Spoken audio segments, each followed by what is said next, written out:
सभी को जय माता दी दोस्तों। आज हम डिस्कस करेंगे इंडियन बैंक के Q1 रिजल्ट्स के बारे में। देखिए क्या होता है किसी भी बैंक के लिए या किसी कंपनी के लिए, जी हाँ, जो Q1 रिजल्ट क्या होता है बहुत इंपॉर्टेंट मायने रखता है।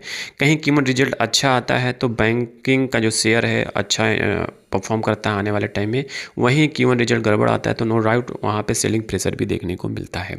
तो हम आज बात करेंगे इंडियन बैंक के Q1 रिजल्ट पे। तो चलिए स्टार्ट करते हैं। तो यहाँ पे आप देखेंगे टोटल इनकम की बात किया जाए तो Q1 की बात किया जाए 30/6/2026 की बात किया जाए तो जो टोटल इनकम में 20,723 करोड़ के आसपास का उछाल देखने को मिला। वहीं पिछले साल के सेम क्वार्टर में आप देखेंगे तो 18,721 करोड़ के आसपास का उछाल देखने को मिला। तो कहने का मतलब देखेंगे आप जब क्वार्टर से दूसरे क्वार्टर कंपेरिजन करते हैं, मतलब पिछले साल के सेम क्वार्टर से कंपेरिजन करते हैं, तो यहाँ पे इस बार का जो क्वार्टर रिजल्ट है वो अच्छा आता हुआ दिखाई दिया है। टोटल इनकम मतलब रिवेन्यू, ऑपरेशन, इंटरेस्ट इनकम सब कुछ लेने के बाद यहाँ पे देखेंगे इस बार का क्वार्टर अच्छा रिजल्ट आता हुआ दिखाई दिया। वहीं पिछले क्वार्टर से कंपेरिजन करेंगे, Q4 से रिजल्ट से कंपेरिजन करेंगे तो उसके कंपेरिजन में भी इस बार का नंबर अच्छा आता हुआ दिखाई दिया है। वहीं हम देखिए यहाँ पे हम एक्सपेंसेस की बात नहीं करेंगे, न इंटरेस्ट की बात करेंगे, हम बात करेंगे कि कंपनी ने टोटल इनकम कितना जनरेट किया। मतलब यहाँ पे एक्सपेंसेस, टैक्स, आफ्टर टैक्स काटने कूटने के बाद कंपनी के पास पैसा कितना बचा, कंपनी पैसा कितना घर लेकर आई, मतलब बैंक के पास पैसा कितना बचा, पैसा कितना जनरेट किया, सब कुछ काटने कूटने के बाद। तो यहाँ पे देखेंगे नेट प्रॉफिट पीरियड की बात किया जाए तो यहाँ पे ये रहा नेट प्रॉफिट पीरियड। जी हाँ, तो इस क्वार्टर में कितना निकल के आ रहा है 3,273 करोड़ के आसपास। वहीं पिछले साल के सेम क्वार्टर में देखेंगे 2,972 करोड़ के आसपास आता हुआ दिखाई दिया है। वहीं मतलब पिछले साल के सेम क्वार्टर से कंपेरिजन करेंगे तो इस बार का जो क्वार्टर है नंबर है वो अच्छा आता हुआ दिखाई दिया है। और पिछले मतलब कि जो अभी क्वार्टर गया है क्वार्टर Q4 उसके कंपेरिजन में देखेंगे Q1 का रिजल्ट भी अच्छा आता हुआ दिखाई दिया है। तो कहने का मतलब देखा जाए ऑल ओवर तो इस बार का जो इंडियन बैंक का जो रिजल्ट है ठीक ठाक है, ज़बरदस्त है।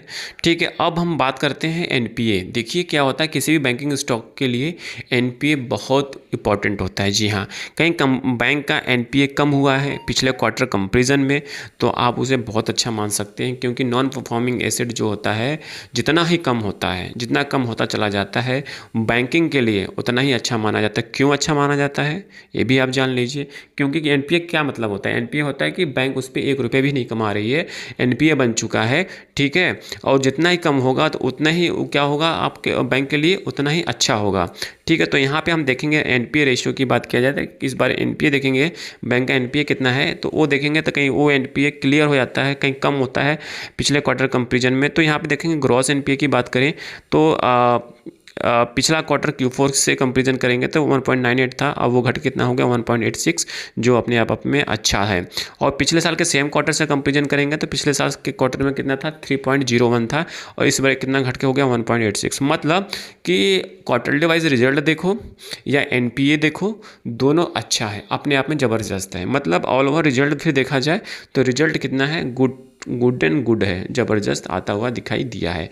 तो कहने का मतलब ये है कि इंडियन बैंक पास हो चुका है अपने Q1 रिजल्ट में। तो इसी तरह और बैंक के रिजल्ट आने की शंका है तो आप PSU बैंक में आने वाले टाइम में मोमेंटम और तेज़ी देख सकते हैं। डिस्क्लेमर के रूप में यहाँ पे बाय सेल का रिकमेंडेशन नहीं है, जस्ट एजुकेशन पर्पस से इन्फॉर्मेशन को शेयर किया जा रहा है। धन्यवाद।